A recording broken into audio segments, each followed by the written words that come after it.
Ya, vamos a ver las características celulares y la interacción con el medio. Y vamos recordando algunos aspectos generales. Primero, los tipos de célula. De hecho, en la clase anterior estuvimos viendo un poco. Procarionte y eucariote. Procariontes son más simples, más primitivos, más pequeñas. Las eucariontes son más complejas, más evolucionadas y más grandes. Eucariota viene de núcleo verdadero, por eso se le llama euca, que significa verdadero. Y la otra parte es núcleo. Acá en este eucarionte vamos a tener las células que son del reino animal y vegetal y otros también. Las características de la célula animal y vegetal, ustedes siempre las han estudiado en cuanto a la estructura de organelos celulares, ¿cierto? Y que vamos a hacer una clase exclusivamente de ello, con, con las características específicas. Por lo general, la célula vegetal se caracteriza, pero así a simple vista, la pared celular. Eso es lo más importante.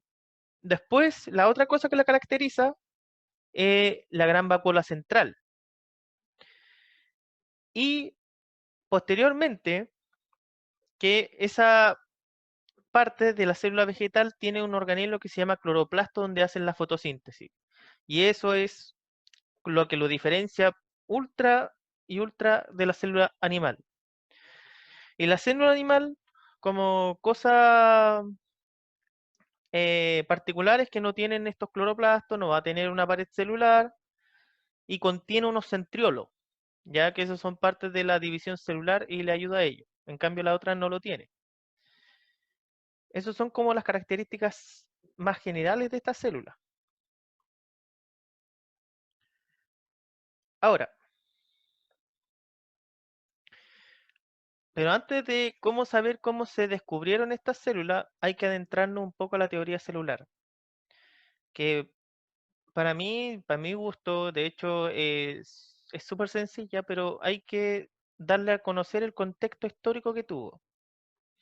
La teoría celular no es nada más que el contexto histórico de cómo se eh, llegó a explicar todo lo que conocemos hoy en día de la célula, ¿ya? Pero obviamente se destacan todo hasta el momento en que vimos la primera célula.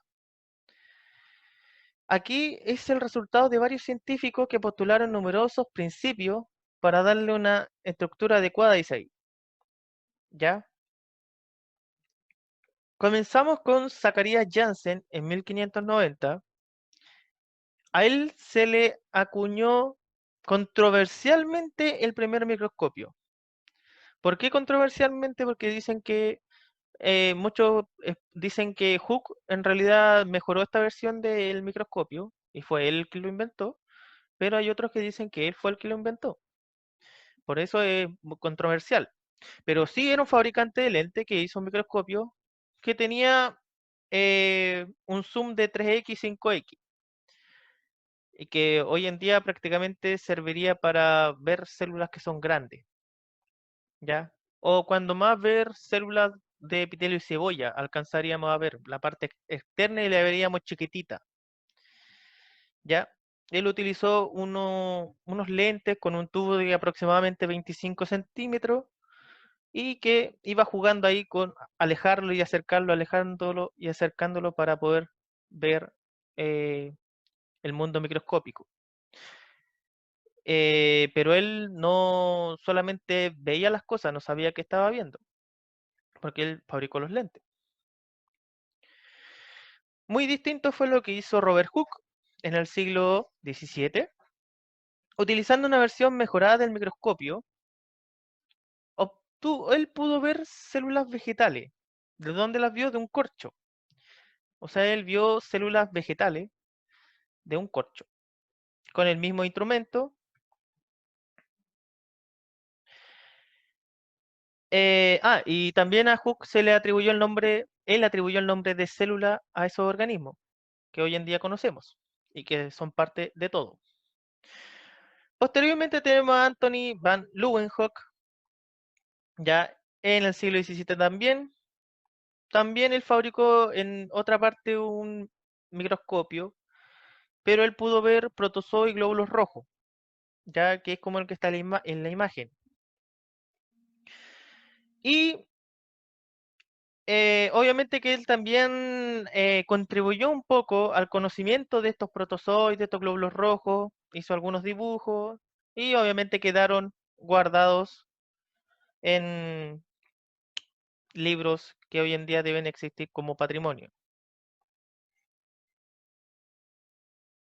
Después tenemos a Javier Bichan,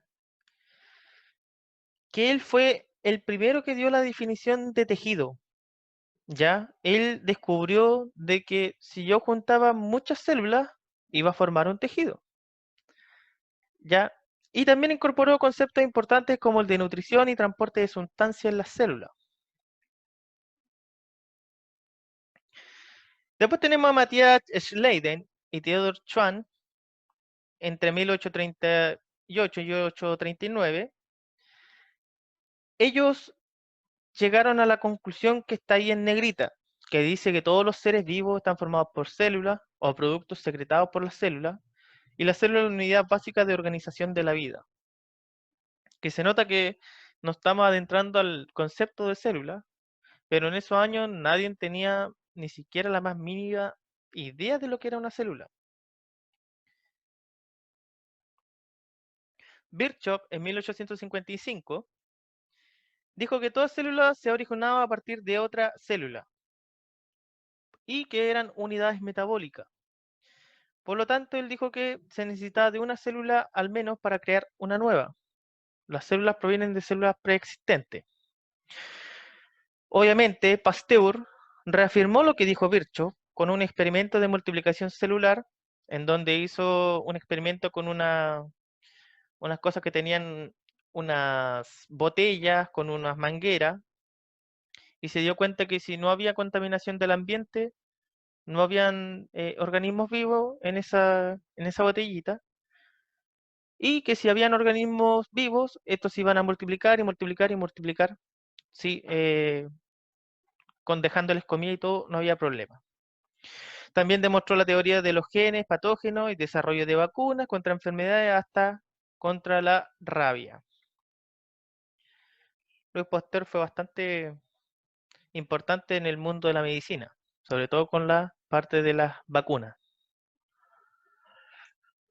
Todos estos científicos llegaron a estas conclusiones que están acá, que la célula es una unidad estructural de todos los seres vivos, o sea que todos los seres vivos van a estar formados por células, que la célula es una unidad funcional, ya que significa que tiene procesos metabólicos para la vida y que ocurren dentro de la célula, que la célula es la unidad de origen de todos los seres vivos, o sea que una célula proviene de otra preexistente, que la célula es una unidad genética de todos los seres vivos, o sea, cada célula tiene una información hereditaria, en este caso el ADN, y esa se transmite de generación en generación para la adaptación de los ambientes. Por lo tanto, la definición general de célula podríamos decir que es la unidad básica, estructural, funcional, de origen, genética, ¿cierto? Que da origen a todos los seres vivos.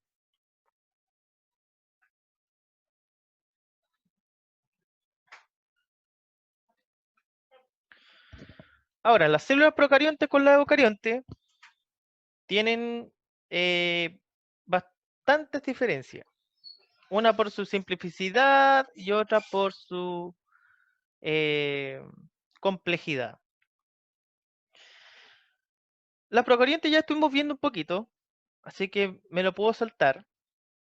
Pero obviamente que acá está la imagen donde tienen la membrana, tienen una cápsula, una pared celular, un citoplasma, el plásmido que era un trozo extra cromosomal, los gránulos de alimento, que en este caso ellos guardan alimento, tienen ribosomas, tienen el pilus, que era para inyectar otra información genética o reproductor también le dicen, y nucleoide, que es la zona donde se encuentra este ADN.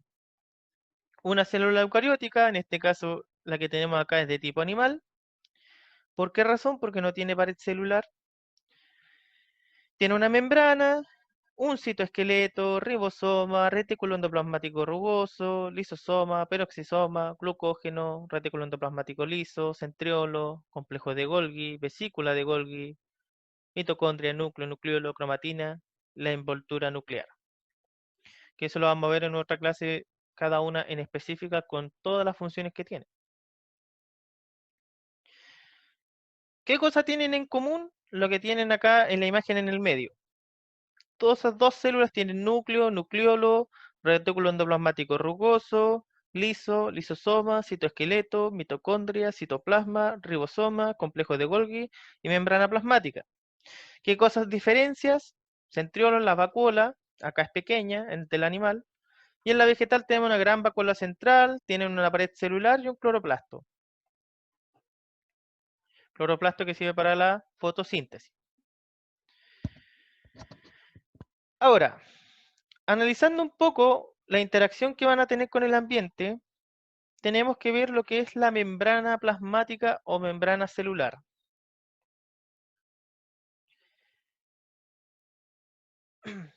La membrana plasmática, primero que nada, delimita a la célula, o sea, separa el medio externo de un medio interno. Eh, Permite que ésta mantenga su forma, o sea, que sea cuadradita, que sea alargada, que sea redondita. Es una capa delgada y flexible. La membrana celular, por lo general, no es que sea rígida como en los dibujos se muestra, sino que es como que tuviésemos una bolsa llena de algo y esa bolsa, si uno la aprieta mucho, es como que tiene una cierta tensión, ¿cierto? Pero es como con cierta plasticidad.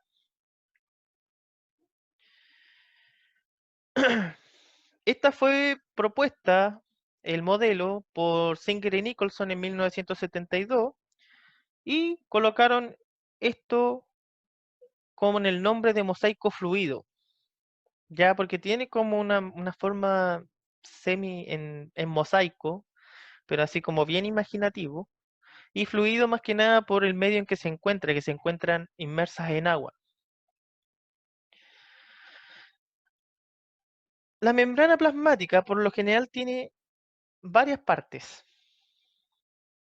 Tenemos acá, tenemos acá lo que son las glicoproteínas, ¿cierto? Las que están unidas a proteínas. Tenemos esta que se llaman glicolípidos, ¿ya? En su conjunto forman el glicocálix,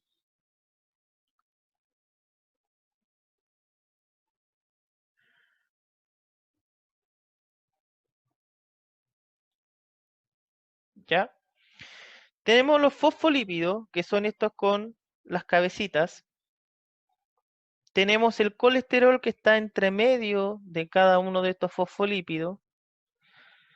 Tenemos proteínas que atraviesan las dos membranas, o sea, la doble capa de esta membrana, que se llaman proteínas integrales. Y tenemos otras proteínas que están externas, que son las proteínas periféricas.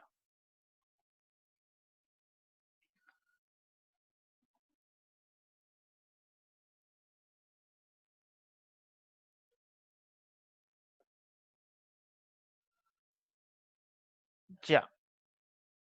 Ahora, los fosfolípidos, que son la parte más importante de esta membrana, tienen una cabeza hidrofílica polar y una cola hidrofóbica apolar. Y eso le da una característica de que sean anfipáticas. Hidrofílica polar, en este caso hidrofílica, quiere decir que tiene afinación con el agua. Y cuando hablamos de fóbica, tiene en este caso una repulsión al agua. Por lo tanto, estas cabecitas siempre van a estar en contacto con el agua, mientras que estas de acá o tienen muy poco contacto o casi nulo con el agua. Y es por eso que las colitas se encuentran hacia adentro y no hacia afuera. Y que sean anfipáticas significa que tienen un lado que es polar y un lado que es apolar. Los fosfolípidos le otorgan fluidez a la membrana, ¿ya?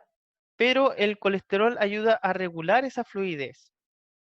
O sea, gracias al colesterol, eh, esta fosfolípido y esta membrana en general se puede ir moviendo. Y los fosfolípidos se van moviendo según esto que está acá.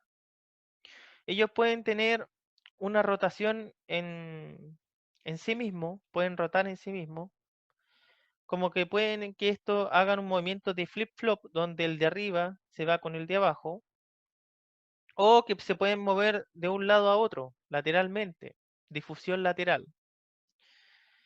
Por lo tanto, esta membrana plasmática siempre está en constante movimiento y se va adecuando también a las necesidades que tiene del entorno.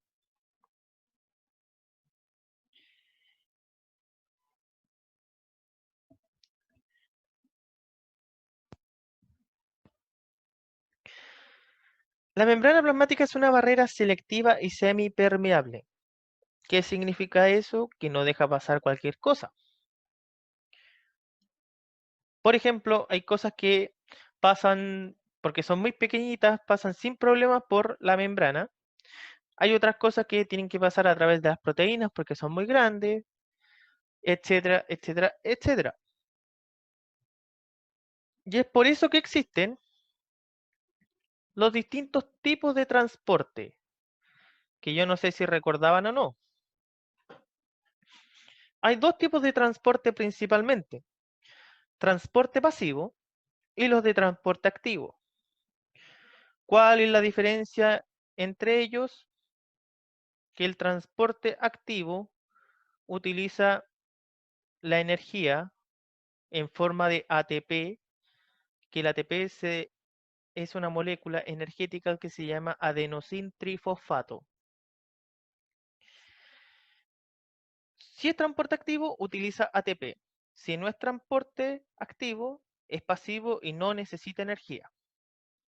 Dentro del transporte activo, vamos a tener el transporte activo primario, el transporte activo secundario y los transportes a través de vesícula.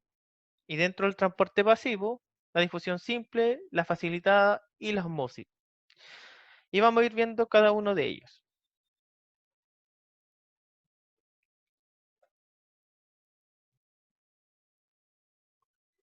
Pero voy a borrar esto.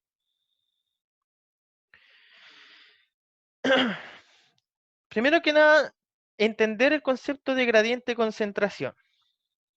Antes de, el gradiente de concentración es la diferencia de concentración de soluto que existen entre dos soluciones o medio. ¿Qué significa eso? Significa que si yo, por ejemplo, en este lado tengo mayor cantidad y acá tengo menos cantidad, ¿cierto? Y yo siempre creyendo de que existe una teoría del equilibrio, de que las cosas tienden al equilibrio, yo desde una zona donde hay mayor cantidad se va a mover a donde hay una de menor cantidad hasta que se igualen, ¿ya? Por lo tanto, nosotros podremos decir que el gradiente de concentración viene de la zona de mayor cantidad a la de menor. Esa diferencia de concentración, ¿cierto? Eh, es la que le denominan gradiente de concentración.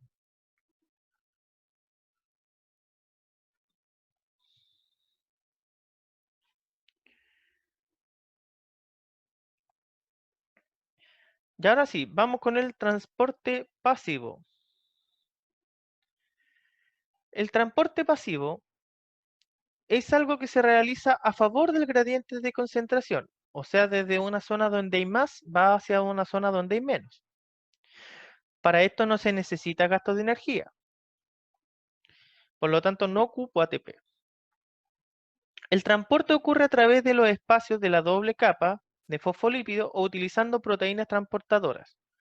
O sea, este transporte pasivo puede ser directamente por los fosfolípidos o puede utilizar alguna proteínas que le llaman proteínas canales sin ninguna dificultad. Por lo tanto, este transporte pasivo es para moléculas que son muy pequeñas.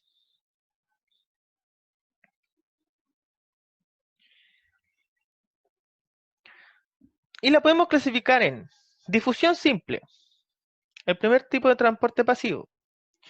Lo realizan moléculas muy pequeñas, hidrofóbicas y sin carga eléctrica.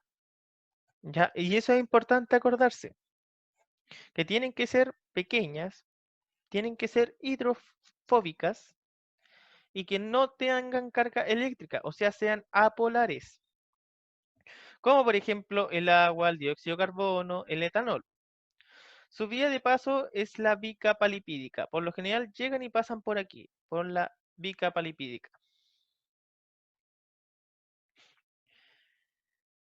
La otra es la difusión facilitada.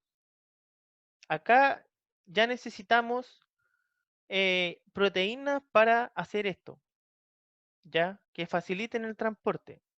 Por lo general son moléculas que son un poquito más grandes. Algunas van a tener carga eléctrica. Dentro de estas, las comunes son el sodio, el potasio, el calcio y el cloro. Algunos aminoácidos y glucosa. Se transportan a través de estas proteínas. Y estas proteínas pueden ser de dos tipos, las que llaman canales o las que se llaman transportadores. ¿Cuál es la diferencia? El canal es simplemente una que, digamos que tiene un agujerito y van a pasar las cosas directamente. Y los transportadores es como que fuese una llave.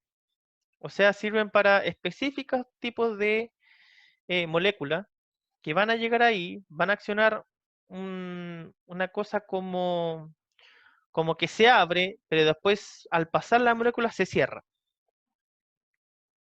¿Ya?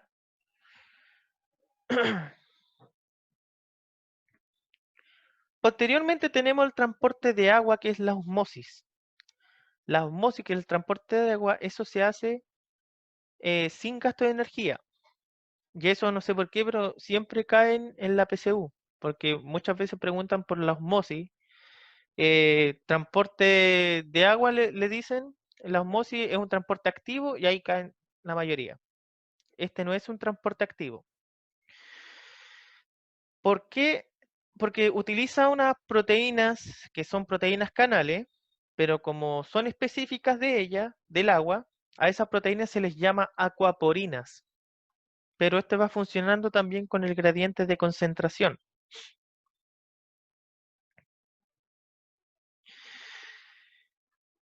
Y los transportes activos en este caso necesitan energía y van en contra de un gradiente de concentración. O sea, de una zona donde hay menos, va hacia una zona donde hay más. Por lo tanto, aquí ya no funciona como se dice la gravedad, sino que hay que hacer un trabajo. Por eso se requiere energía. Acá se utilizan energías transportadoras especiales. Y esto ocurre en las neuronas, en las células musculares, principalmente. Hay otras donde también se utiliza. El primer transporte activo es el que se llama transporte activo primario, principalmente la bomba sodio-potasio. La bomba sodio-potasio o ATPasa es una proteína ya que utiliza este ATP para sacar el sodio desde el citoplasma hacia afuera de la célula y a la vez une potasio desde el exterior y lo ingresa al citoplasma. ¿Cómo lo hace? Toma 3 de sodio, ¿cierto? Lo incorpora a la proteína utilizando ATP, que después se transforma, una vez utilizado el ATP, se transforma a ADP y después desde el otro lado ingresan nuevamente 2 de potasio, ocupando nuevamente otro fosfato y ya le queda un fosfato libre y ingresa el potasio adentro de la célula. pero va haciendo ese juego constantemente. Van ingresando 3 y van llegando 2 de potasio. 3 de sodio, 2 de potasio. Y de esa forma va funcionando esta bomba de sodio y potasio. Y como es una bomba, va y viene, va y viene.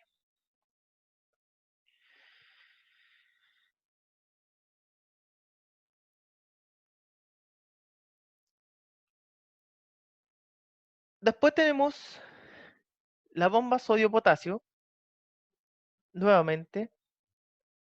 Eh, espérame. No, estamos hablando de la misma todavía. Ya, pero acá está de nuevo exactamente lo mismo, pero en este caso, otro esquema. No es nada más que otro esquema. Así que pasamos.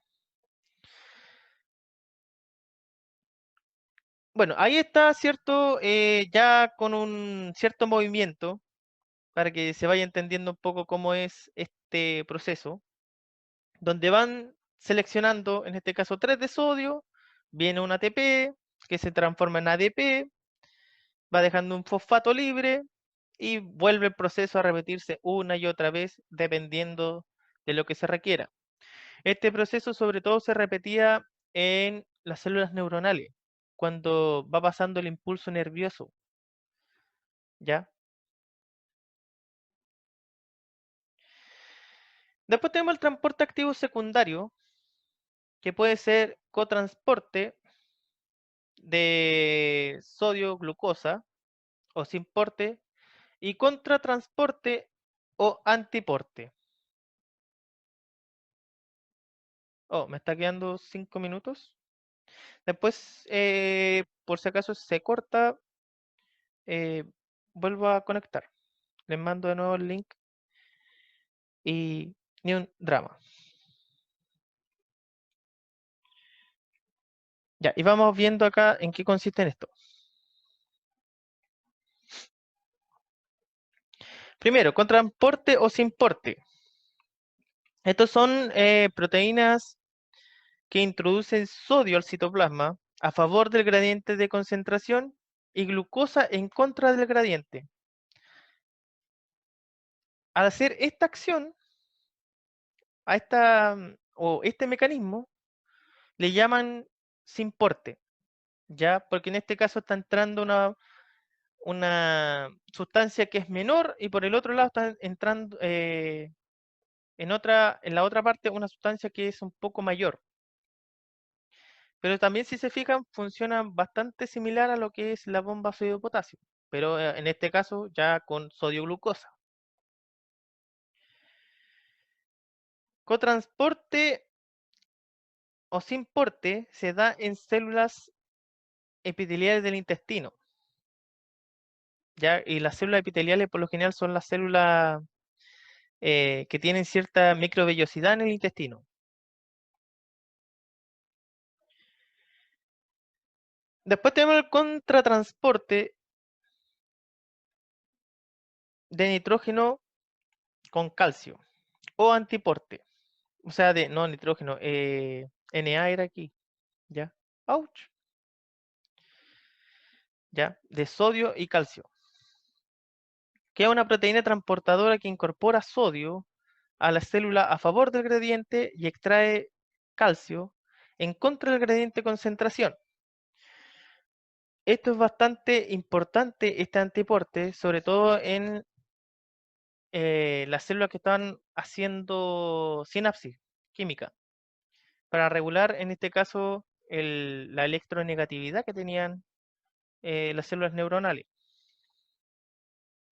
Y también esto ocurre en muchas partes en los huesos también.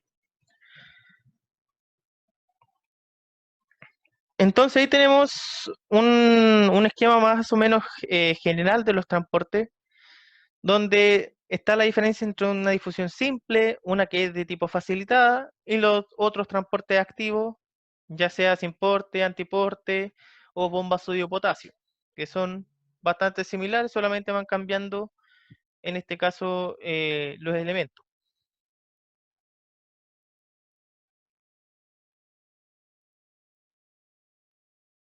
Ahora, ¿hay algún error en la imagen? Si alguien pudiera contestarme.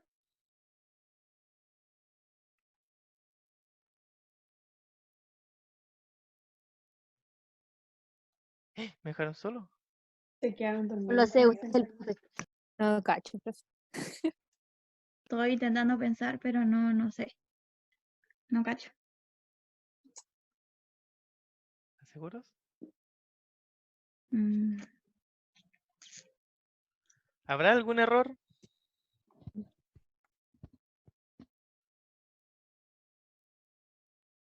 ¿Les digo cuál es el error? Yo creo que sí, pero no estoy segura, ¿viste? ¿El Dígame. transporte activo o no? Ese mismo, porque En tiene que el, ser pasivo. en el transporte activo, ahí está el Ah, error. ya. Estoy atenta entonces a la imagen. El error más que nada que está explicado ahí de forma muy general, ya que de hecho, es una imagen que saqué de internet, pero acá está explicado muy general el transporte activo. Pero resulta que eso colocaron transporte activo, pero no especifican cuál, porque resulta que la mayoría de los transportes activos hay intercambios de moléculas que son de 3 moléculas y 2 moléculas que ingresan, o 2 moléculas que ingresan y otras que... Entonces no es tan así como sale en la imagen, ¿ya? En cambio la otra sí. Ahora, y lo otro, que el transporte activo va en contra del gradiente de concentración. Y si se fijan, aquí el gradiente de concentración abajo es mayor y en la otra parte es menor. Pero resulta que tendría que ser al contrario, porque siempre los transportes activos va desde una parte donde hay menos a una parte que hay más. ¿Ya? Esa es la gracia de los transportes activos. Es como que si yo tuviese en... Y me había quedado en esta del transporte a través de membrana. El error estaba cierto que esto no iba en contra del gradiente de concentración, por lo tanto no era un transporte activo en sí. Y aparte que no se comporta de esa forma las moléculas que son por transporte activo. También tenemos un transporte activo que es a través de vesículas. ¿Ya? ¿Qué significa que sea una vesícula? Las vesículas por lo general son parte de alguna membrana, ya sea de un aparato de Golgi o de la membrana externa de la célula, y que se encapsulan, ya sea para incorporarse a la célula o sea para salir de la célula. Y son para moléculas que son de gran tamaño. Por ejemplo, los polisacáridos, las proteínas, los virus, células pequeñas o restos de ellas.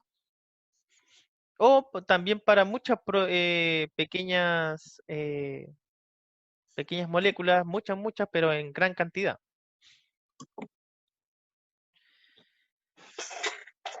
Hay dos mecanismos. Está lo que se llama endocitosis y lo que se llama exocitosis. La endo significa hacia adentro, exo significa hacia afuera. Endocitosis es para las cosas que vienen desde afuera, se van encapsulando en la membrana, esas se encierran en una vesícula e ingresan a la célula. La exocitosis es al contrario, se crea una vesícula dentro de la célula, esa ya está llena con cierto contenido que la célula quiere eliminar, esa vesícula se transporta hacia la membrana, libera el fluido y se forma o se incorpora a la membrana celular, en este caso de esta célula. Por lo tanto, tenemos dos mecanismos, endocitosis y exocitosis. Mister, ¿puede explicar eso de nuevo, porfa? Si aquí estamos con un dibujito, iba a decir. Pero estamos con esta imagen. Ahí está la endocitosis. ¿Qué es lo que hizo en el dibujito aquí? ¿Cierto? Vino una pelotita, ¿cierto? En la endocitosis, atrapó cosas del medio externo, 3 cosetas, y las llevó hacia adentro. En cambio, en el otro, viene desde adentro y son expulsados hacia afuera. Y Mm, esa capsulita, esa redondelita, se le llama vesícula. ¿Ya? Entonces, endocitosis yo atrapo desde el medio, desde afuera de la célula y la incorporo adentro. Y el otro es al revés. Esa es la única diferencia. Y sirve para moléculas que son de mayor tamaño.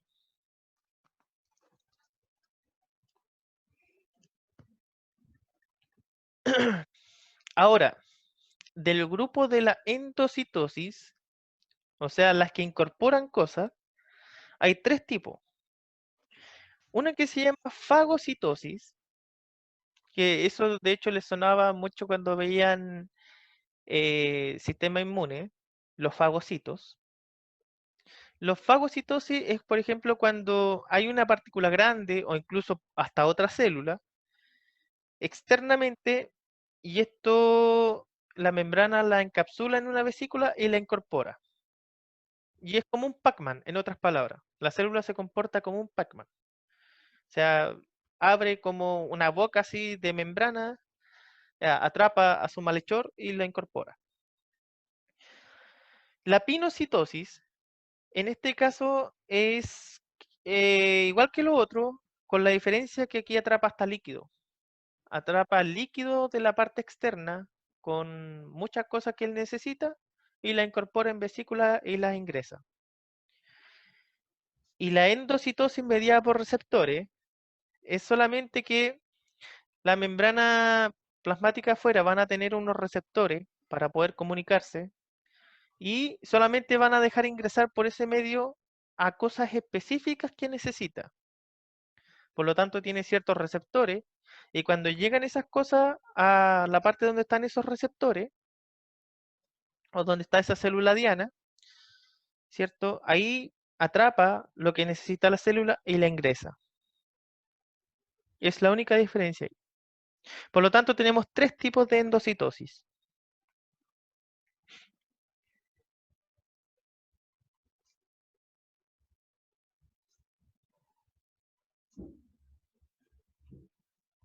Ahora, las células las podemos encontrar en distintos medios. Las células pueden estar en una solución que sea de tipo hipotónica o puede tener una solución hipertónica. Hipotónica significa que presenta una menor concentración de solutos y una mayor concentración de agua que en el interior de la célula.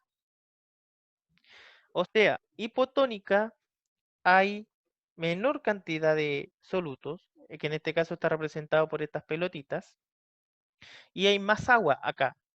Y adentro, acá, hay menos agua, pero hay más soluto. Hipertónica, la concentración de soluto es mayor que la concentración de agua respecto al interior de la célula. ¿Y por qué lo digo así de forma tan lenta? Porque siempre se equivocan en esto en la PSU. Se confunden. Y también cuesta.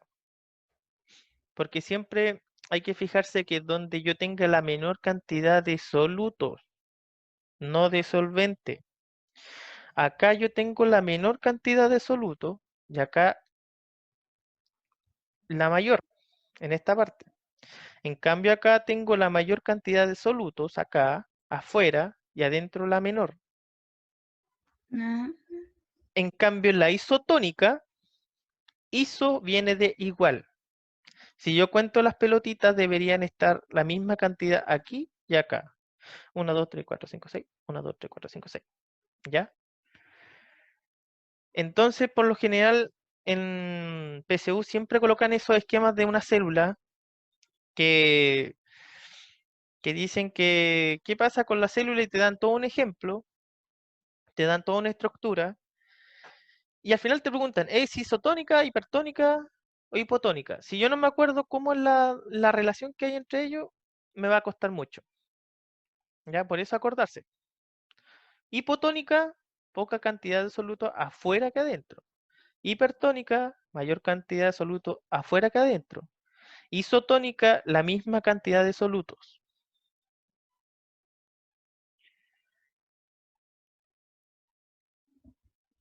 Ahora,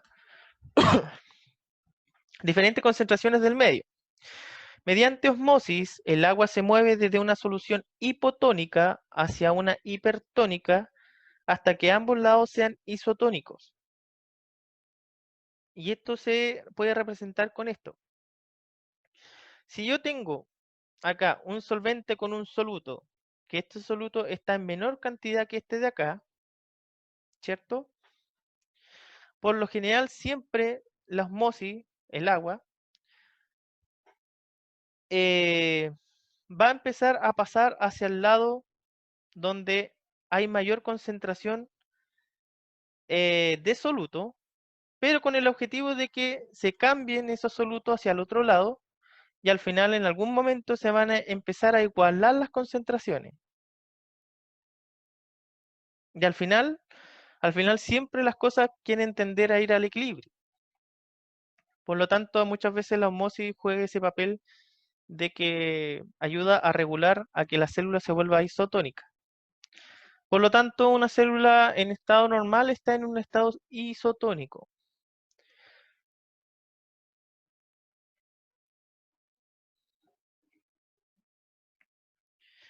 Ahora, ¿qué pasa con esta osmosis en las células vegetales y las animales?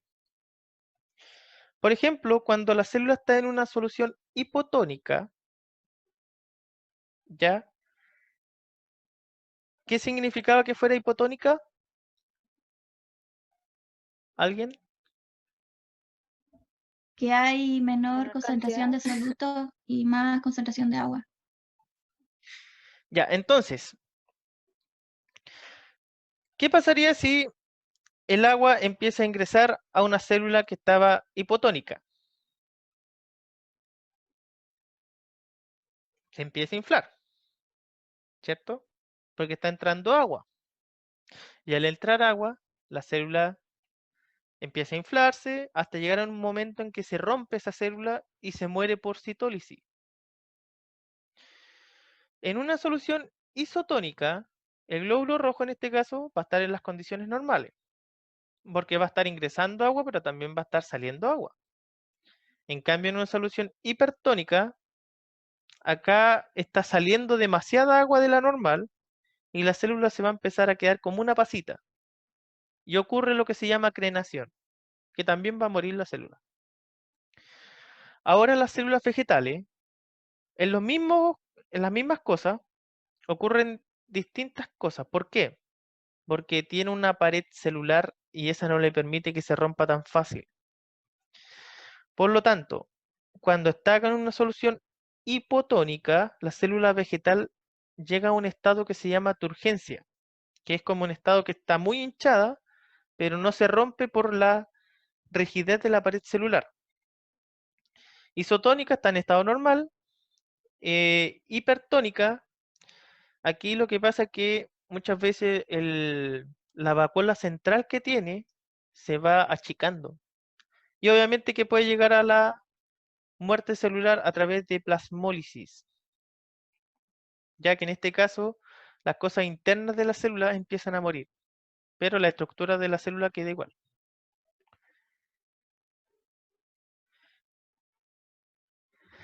Hasta ahí, dudas, consultas. ¿Demasiada información en muy poco tiempo? ¿O en mucho tiempo?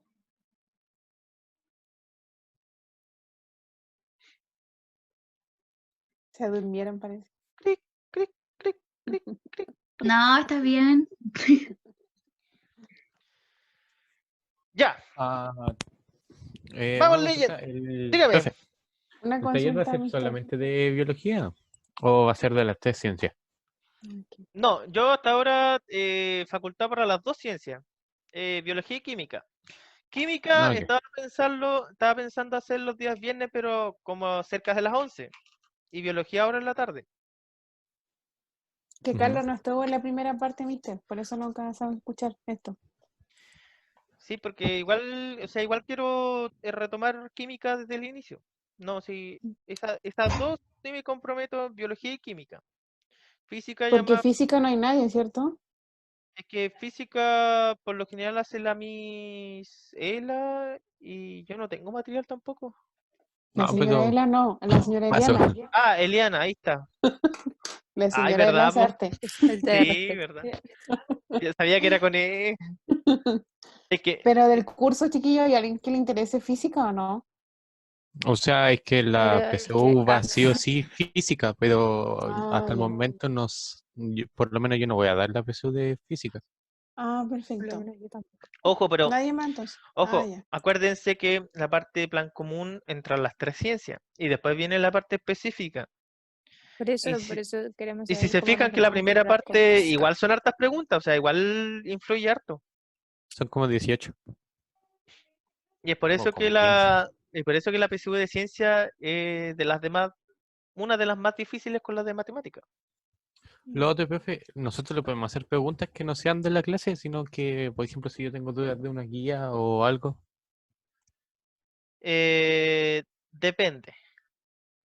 ¿De qué, Mendeliana, de qué depende el horario en que hagan las preguntas? Si me lo hacen en un al, horario normal, ningún problema. Si me la hacen como a las 2, 3 de la mañana, difícil. Pero no, no tengo ni un drama.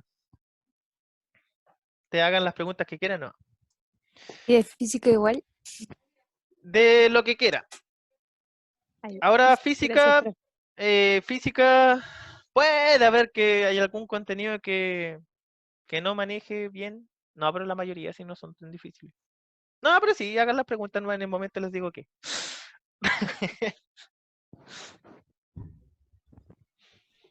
Ya.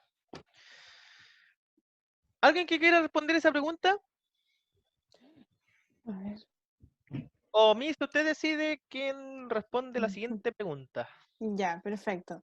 Dice, el esquema representa un segmento de la membrana plasmática respecto a P, Q y R. ¿Es correcto afirmar que P está compuesto por carbono e hidrógeno? 2, que Q contiene carga eléctrica. 3, R es una zona de puesto de hidrógeno. La va a contestar Araceli. Ah, Anita. Según yo, es la C, ¿o no? Solo 3. Solo 3.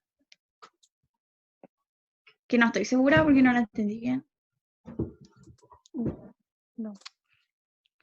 Ya, miren, aquí dice, el esquema representa un segmento de la membrana plasmática. Respecto a P, ¿cierto? Que eso que está ahí, Q, que esto que está acá, y R. O sea, P en este caso está apuntando a la colita del fosfolípido, Q está apuntando a la cabeza y R a la zona media. Y me dice, P está compuesto de carbono e hidrógeno. En este caso me está hablando de la composición de la parte de la colita de el fosfolípido. Después dice Q tiene carga eléctrica. Si esta zona de acá, la cabeza, tiene carga eléctrica. Y después me dice que R es una zona de puentes de hidrógeno. En este caso, que P está compuesto por carbono e hidrógeno, sí. ¿Ya? Y de hecho, todo esto que está acá va a tener carbono e hidrógeno. Siempre va a tener carbono e hidrógeno. Sí, entre otros compuestos. Hay que acordarse de las biomoléculas, el concepto de Chon. Carbono, hidrógeno, oxígeno, nitrógeno. Por lo general, la mayoría de las cosas que van a tener la célula van a estar compuestas por aquellos. ¿Ya? Q en este caso que tiene una carga eléctrica, sí va a tener una carga eléctrica. Y es por eso que dice que es polar. Cuando estábamos hablando al principio de la clase que decíamos que la cabeza era polar y la otra parte era apolar. Y el que sea polar es lo que le da la afinidad al agua. Y es por eso que esta parte externa tiene afinidad con el agua. Por eso era la alternativa D. ¿Quién va por la segunda?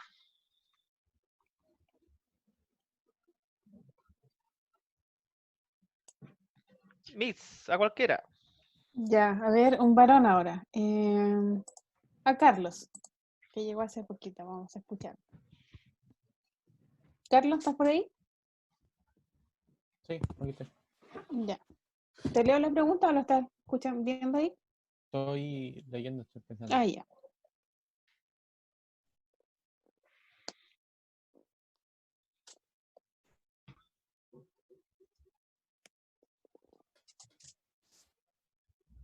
No es la A. La A dice Mister. Me dice que la alternativa correcta es la A. Y para este caso, podríamos decir que era correcto. ¿Por qué? Porque las imágenes que están dando es una planta y células. Después otro animalito, célula, otro animalito, célula. O sea, me está dando a entender de que la célula es una unidad estructural que va a formar estructura y esas estructuras van a formar a los organismos. Y hay hartas preguntas que son pesadas de este tipo en la PSU, donde te preguntan, te dan una imagen y te dicen, esta es, ¿qué parte de la teoría celular es? Y ahí te dan las opciones. Y entonces uno tiene que saber identificarla. Porque si yo me pongo a pensar así como en el contexto general de la célula, son todas las opciones anteriores correctas. Pero me están preguntando por la imagen que está ahí. Y en este caso, la imagen me está diciendo que estoy viendo la célula como una estructura. La siguiente, ¿quién?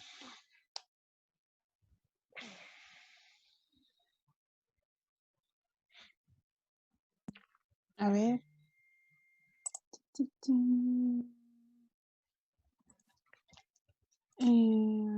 La Connie Vargas.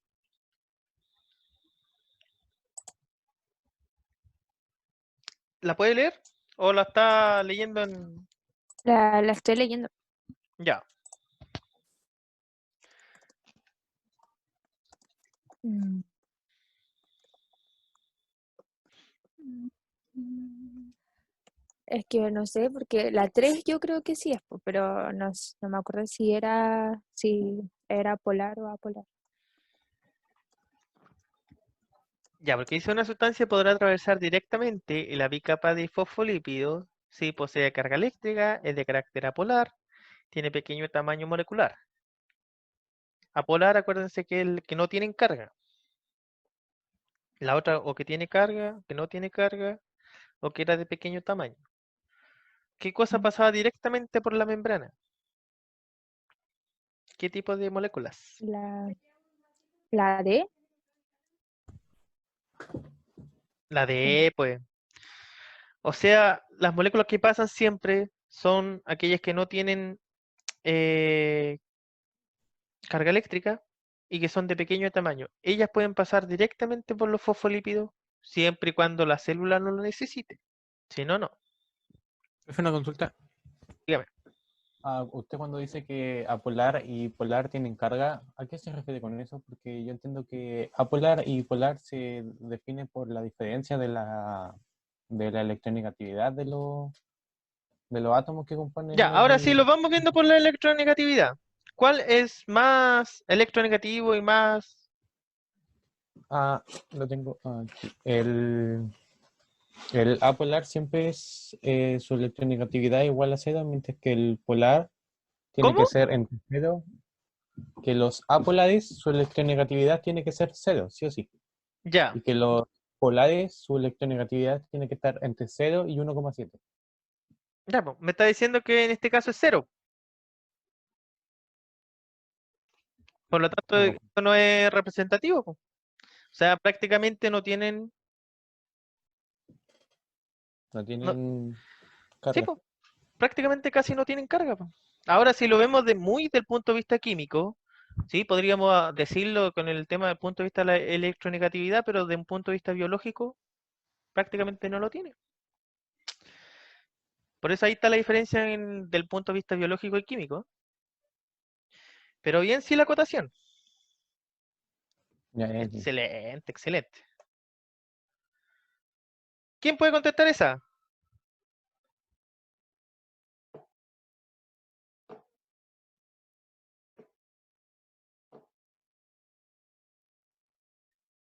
Quedan poquito, mister. Ya, Quedan 3 nomás de los chiquillos. No sé, ¿cuál de los chiquillos quiere? Está la Araceli, Carlos y la Connie Vargas. ¿quién quiere? No importa que se No sé, equivoque. no. Según yo, era el postulado de que el que descubrió de los tejidos, ¿o no? Que no me acuerdo cómo se llama el científico. El Bichat, algo así. Sí, Virchow, que dijo, Eso. el de Virchow. La prueba de Bichat. Esa otra cosa.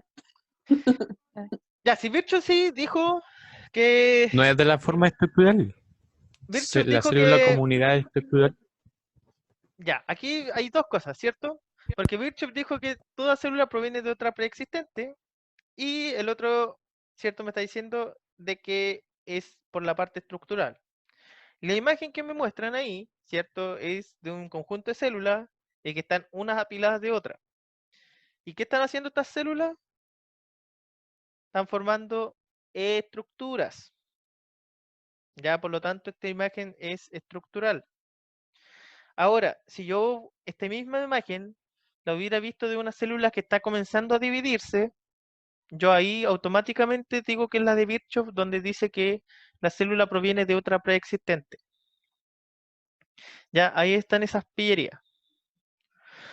Ahora, lo último para ir cerrando, y más que nada esto se lo dejo como eh, para que vayan diferenciando unas de las otras, como lectura, se las voy a dejar más que ahora, que ponerme a verlas en detalle.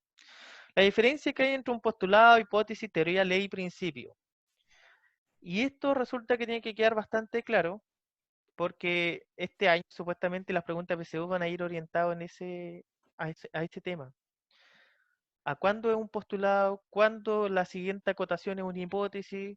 Si la siguiente aseveración es una teoría, si la siguiente aseveración es una ley, o la siguiente aseveración que muestren es un principio. Y aquí nosotros tenemos la diferencia. Por ejemplo, un postulado es una proposición que no es evidente por sí misma y que no tiene una aceptación universal. La hipótesis no es nada más que un enunciado no verificado y que obviamente que se tiene que verificar mediante el método científico.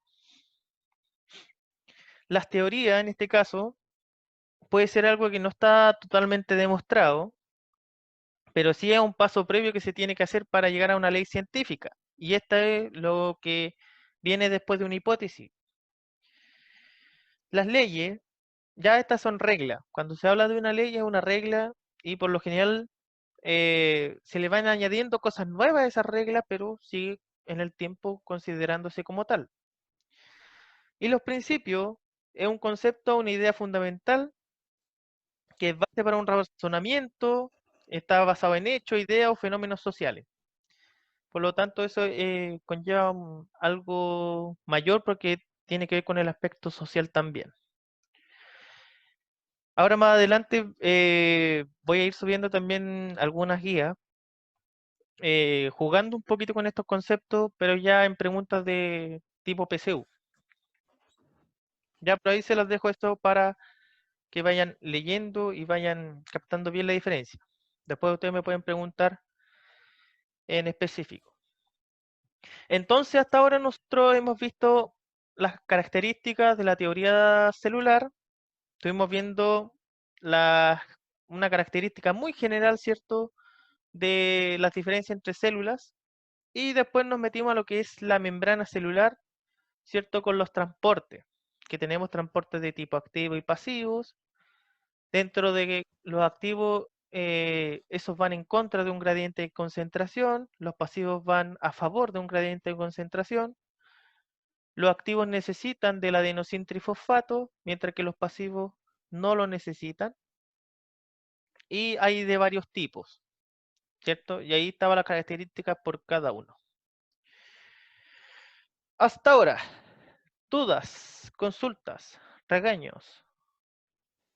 lo que ustedes quieran. Todo claro, profe, por lo menos de mi parte. De la materia no, pero ¿me ayuda con un par de preguntas, porfa? De una guía que tengo que Todo hacer. claro. ¿De qué cosa? La primera dice, o se lo muestre mejor. ¿Cómo que era?